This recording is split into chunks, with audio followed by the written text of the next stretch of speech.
The Crossfire videos that I made will be split up into 3 parts. So this video will be a review video, and then the other 2 videos will be gameplay videos. Alright, hello YouTube. It has been a while since I've uploaded, and the first thing I've done is gone to the new Crossfire field when I came back from holidays. So this video is going to be a review video, like my thoughts on the field, and some of the rules they have, and just, well, the field in general. So we'll start off with the rules first. One rule that I found interesting was that you can't have a speed loader on the field. So whatever mags you bring on, that's all you have for however long the game is, usually 20 minutes. So that means I recommend bringing a secondary sidearm. So I had my pistol with me, which I found really useful, or even just being conservative with your gels. Like for example, most of the game I was on semi-auto, just so I didn't waste enough gels. But in the middle of the map, there is a container full of gels, which dispenses, well, gels, and when you turn the lever, the gels come out, and you just put your mag under it, and it fills it up with gels. So I found that to be a really cool mechanic that they added into the game. It keeps you in the game, and it just adds to the immersion a bit. Another rule that I found interesting was grenades. So I run grenades, and a lot of people also run grenades. I'm used to the, say, 2 meter or 1.5 meter rule. And there was a situation where a grenade was thrown, and I called out. I said, not close enough, because I measured it with my eyes, and it wasn't 1.5 meters. And I got called out for it, and they said, no, you're hit. And turns out the distance, the range, is actually 5 meters. So grenades can actually be very, very useful at this field, considering their range.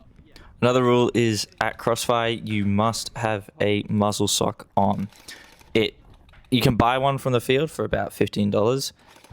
Another thing is, Crossfire is very organized in terms of their staff. They have plenty of staff on the field, and if you don't call your hit, they're there to tell you you got hit. So the game runs a lot more smoothly, and it's a lot more fair for everyone, and there are less fights during the day on, oh, you got hit, and someone said, no, I didn't. And yeah, it's just really good, and they all have walkie-talkies, so they all know what's happening.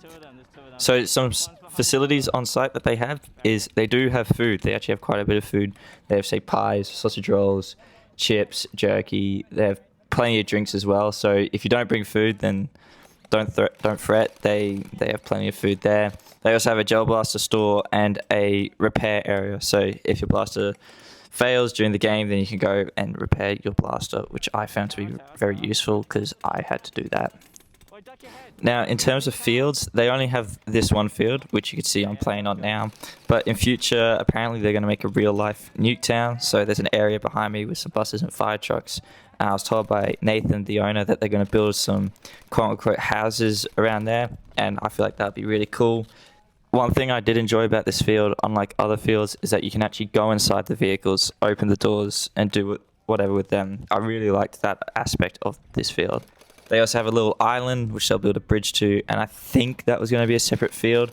I don't quite know. Don't quote me on that, but that's also going to be an area to play on.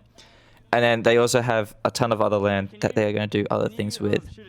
I heard that they are not going to do mil sims, but rather they're going to do tournaments where it's a 10v10 team, and there's, I think, 3 or 4 teams there on the day, and you go head-to-head with each other, and then I think it goes to a grand final. So overall, I do recommend going to Crossfire so far. My experience was pretty good.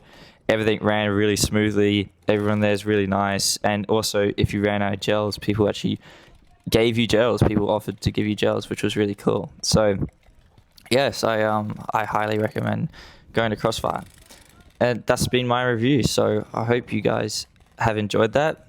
And yeah, thank you for watching.